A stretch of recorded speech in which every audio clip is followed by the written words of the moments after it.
कैसे हैं आप सब? आशा करती हूँ आप सब बहुत अच्छे होंगे, स्वस्थ होंगे। स्वागत है आपका इस कक्षा में। आइए आज हम पढ़ते हैं हिंदी का पाठ 11 स्वच्छ भारत अभियान। पाठ परिचय। हमारे मानसिक और शारीरिक स्वास्थ्य के लिए स्वच्छता बहुत आवश्यक है, यानी कि बहुत महत्वपूर्ण है।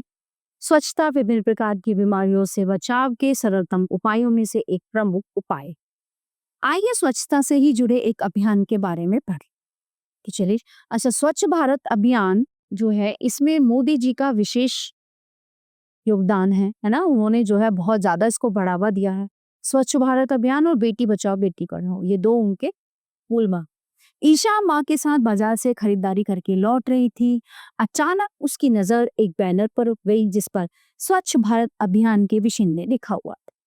ईशा ने अपने दादाजी को भी इस अभियान के बारे में बात करते सुना, पर उसे इस अभियान के बारे में विस्तृत यानी कि पूरी तरह से जानकारी नहीं। उसके मन में कई प्रश्न थे जिनका उत्तर वो माँ से चाहती थी। तो ईशा और माँ की क्या वार्तालाप होती है? ईशा: माँ, ये स्वच्छ भारत अभियान क्या है? वो माँ उसको क्या बताती है?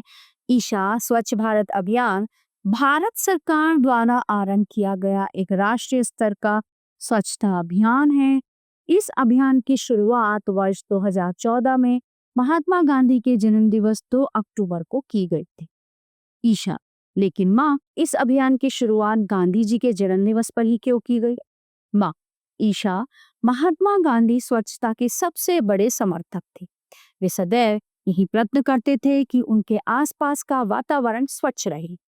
उन्होंने जीवन भर लोगों को साफ सफाई बनाए रखने की आदतें विकसित करने के लिए प्रोत्साहित किया। इसलिए सरकार ने इस अभियान को उनके जन्म दिवस पर आरंभ किया। ईशा: अच्छा माँ, क्या इस कार्यक्रम में ग्रामीण क्षेत्रों में शौचालय बनाना भी शामिल है? तो माँ कहती हैं, हाँ, इस अभियान का मुख्य उद्देश्य 2 अक्टूबर 2019 तक हर परिवार को शौचालय सहित स्वच्छता सुविधा उपलब्ध कराना है। इस कार्य के लिए अनुमानित लागत 1.4 लाख करोड़ है। इस मुख्य उद्देश्य के अलावा इस अभियान के कुछ और ही उद्देश्य। तो ईशा पूछती है वो कौन से उद्देश्य है माँ? अपनी माँ से पूछती है वो।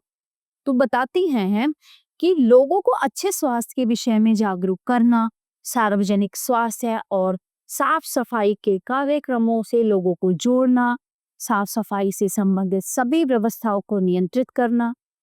क्या तुम जानती हो ईशा, इस अभियान को सफल बनाने के लिए 4000 से भी अधिक शहरों और कस्बों को चुना गया है। ईशा: अच्छा माँ, कि क्या कुछ जाने माने लोगों को भी इस अभियान के प्रचार के लिए चुना गया है? माँ: हाँ, इस अभियान का प्रचार करने के लिए 12 लोगों को चुना गया है, जिनमें प्रमुख हैं सचिन तेंदुलकर, प्रियंका चोपड़ा, विराट कोहली व महेंद्र सिंह धोनी। ईशा: अच्छा, तो हमारे स्कूल में स्वच्छ भारत अभियान ही चल रहा है, जिसके अंतर अनेक गतिविधियां आती हैं, जैसे कक्षाओं, प्रयोगशालाओं और पुस्तकालयों आदि की सफाई, शौचालयों और पीने के पानी वाले क्षेत्रों की सफाई, खेल के मैदान की सफाई, स्कूल भवनों का वार्षिक रखरखाव व रंगाई पुताई के साथ साथ स्वच्छ भारत अभियान पर निबंध, वाद विवाद प्रतियोगिता, चित्रकला आदि प्रतियोगिताओं का आयोजन। माँ: अरे वाह, इन सब के अलावा सरकार ने स्कूल के विद्यार्थियों, शिक्षकों, अभिभावकों और समुदाय के सदस्यों का सहयोग लेकर सप्ताह में 2 बार आधे घंटे सफाई अभियान शुरू करने का प्रस्ताव भी रखा। ईशा: सच ही तो है माँ, देवता भी स्वच्छता वाले स्थान पर ही वास करते। माँ: शाबाश ईशा, तुम बहुत समझदार हो। प्यारे बच्चों, यह पाठ हमारा यहीं के समाप्त होता है। आशा करती हूँ आपको अच्छे से समझ आया होगा। मिलते हैं अगली कक्षा में। धन्यवाद।